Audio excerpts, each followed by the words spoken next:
They sent their thoughts and prayers. Sandy Hook Elementary School shooting. They sent their thoughts and prayers. Marjorie Stoneman Douglas High School shooting. They sent their thoughts and prayers. And right here in Michigan, right here in our home,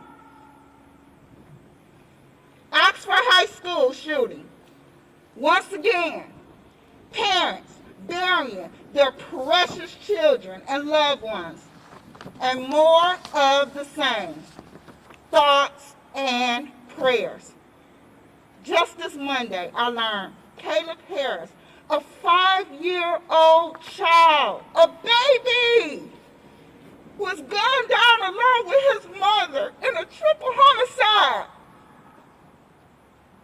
We wish this family our most deepest and sincere sympathy, along with more thoughts and prayers, because the community is grieving, right? But it's not enough. As a gun violence survivor, I can tell you that thoughts and prayers do not stop the lasting pain nor the grief and possible trauma that will be experienced for all impacted, including those that survived, the ones that witnessed the shootings. What we need is change. We need our legislators to keep our loved ones safe. We need to feel safe in our communities. When we send our children out the home, they need to come back safe.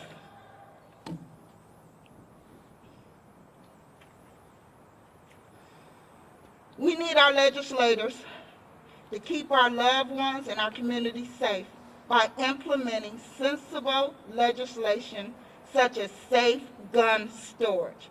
As a licensed mental health therapist, I know that many families and students may experience trauma due to the emotional shock and overwhelming amount of stress that comes along with something as distressing and impactful as losing a loved one to murder.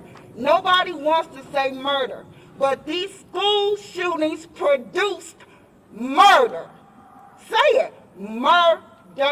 These children were murdered, as well as those that witnessed the shootings. We need to also ensure that those that are suffering from grief and trauma receive the services they need from licensed mental health professionals, with at least one in every school. Unhealed trauma can lead to additional violence, complicated grief, and continued loss of safety. As a Black woman, I also know that Blacks are disproportionately impacted by gun violence and are 10 times more likely than whites to die due to gun violence. We must address the disparities and provide the resources needed to underserved communities to combat community gun violence and poverty.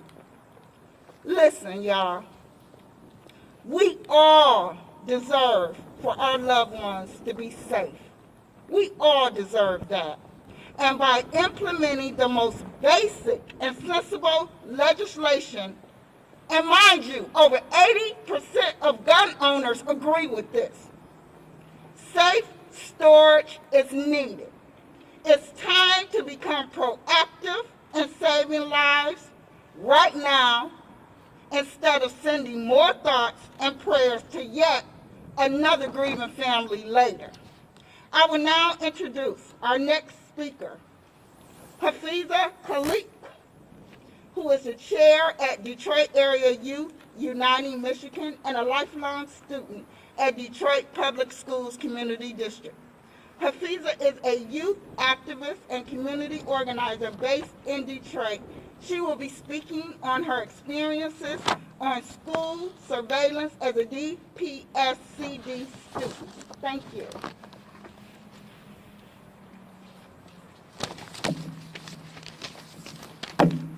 Thank you, Mia, for introducing me.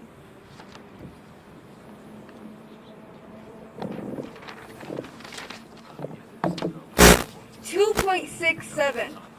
That was the percentage of how much money from the Detroit Public Schools Community District's COVID-19 Relief Fund of over $1.2 billion was used to meet the social emotional needs of students. Less than 3% of the $1.2 billion was allocated towards social emotional needs, whereas my school district funds their own police department with over millions of dollars each year. My school district is the only school district in the state of Michigan that has their own police department. And I can assure every teacher, every administrator, every legislator that surveillance and policing in schools does not eliminate mental health issues that youth face. My name is Hafiza Khalik. I use she, her pronouns, and I am the chair of a youth-led activist organization in Detroit, Detroit Area Youth Uniting Michigan, also known as NAM. I am also a junior at Cass Technical High School in Detroit. I have attended DPSCD my entire life, and there was not a single day where I wasn't greeted as a criminal walking through metal detectors and shaking out of anxiety at the mere sight of police officers. Did I do something wrong? Do I seem suspicious? Or just the surface of thoughts that entered my head? Needless to say, one can imagine how mentally exhausting it was for young students, like myself, to attend schools where the presence of police officers outweighed the presence of counselors and mental health professionals. After the Oxford shooting on November 30, 2021, that took 4 important lives from us, we have seen the unwarranted actions that schools across the state of Michigan have taken, which include immediate expenses for authority presence, as well as surveillance. Metal detectors, bag checks, heavy police presence, no hoods allowed, cameras at every angle. These are things that I have witnessed for the entirety of my stay at DPSCD. Immediately following the Oxford shooting, where copycat threats flooded the schools in Michigan, my superintendent said the following in response. We have heightened the presence of officers at schools where threats have been received. Measures that are being taken from schools across Michigan are the measures that I've experienced my entire life. However, measures like these are just a band-aid solution to a much bigger issue of mental health in youth. Schools can immediately fund policing after a shooting occurs. The question I raise is, where was the money when we needed it? Where was the money when students were suffering with anxiety and depression? Where was the money when students faced excruciating pain from being ignored and silenced of their mental health issues? And where was this money before, when we could have prevented so many tragedies from occurring? 1-800-273-8255 should not be the only resource that schools should provide to students who are struggling mentally. We need mental health professionals in every school. As a DPSCD student, activist, and organizer, I implore the Michigan legislature to do better for youth by investing money in mental health resources for the safety of youth. Safety does not mean surveillance. Safety means prioritizing the mental well-being of all students. Thank you. I am honored to introduce our next speaker, Zoe, who is a senior at Oxford High School and a survivor of the Oxford High School shooting. Zoe has spent the past couple of months organizing events for other Oxford students since the tragedy, and she will be speaking on her experience.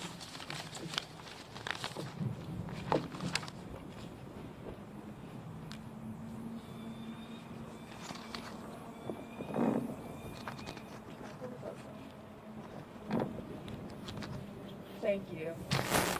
There is an African proverb that says death is like a robe that everyone has to wear.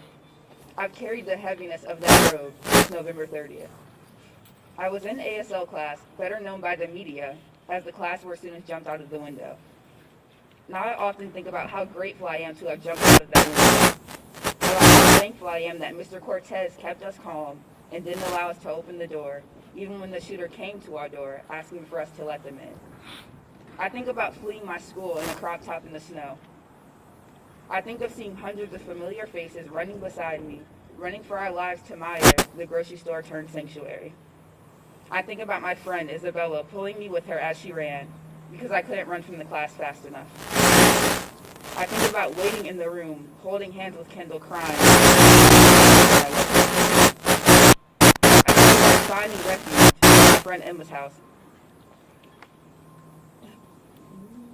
wondering how my mother, who was at home 30 minutes away, would get to us.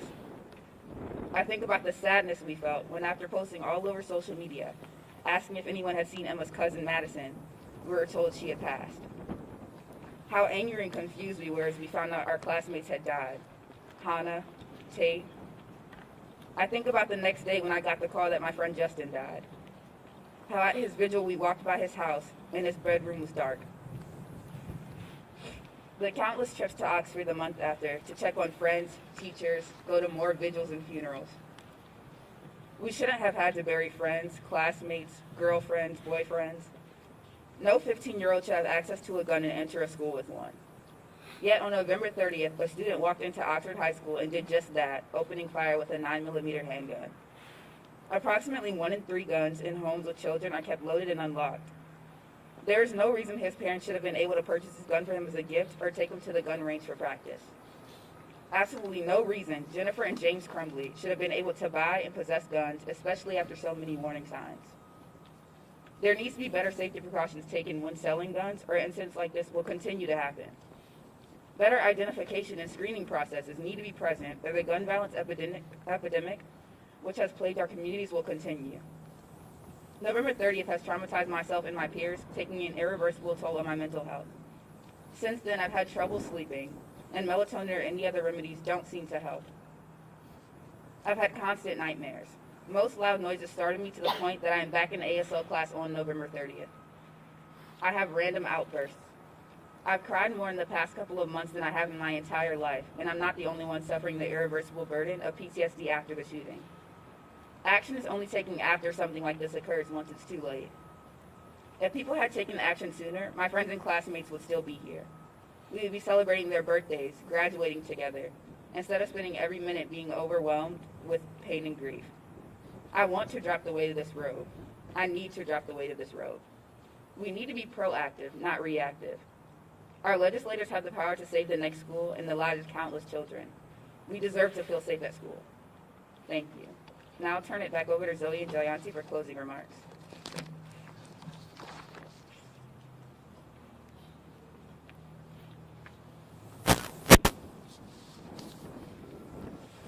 Thank you to all of our speakers today.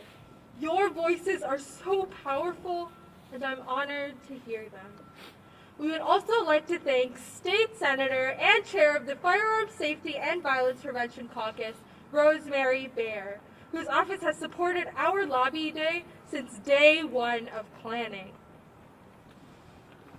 After this, all of our incredible lobbyists will head to the Senate floor to be formally recognized by Senator Baer. I would like to remind everyone that we are taking scheduled questions and interviews only, so if you're interested, please approach Jayanthi and I, or you can email us at michigan@marchforourlives.com. Thank you so much to everyone for being here. And then we're going to get a picture of all of the lobbyists real quick.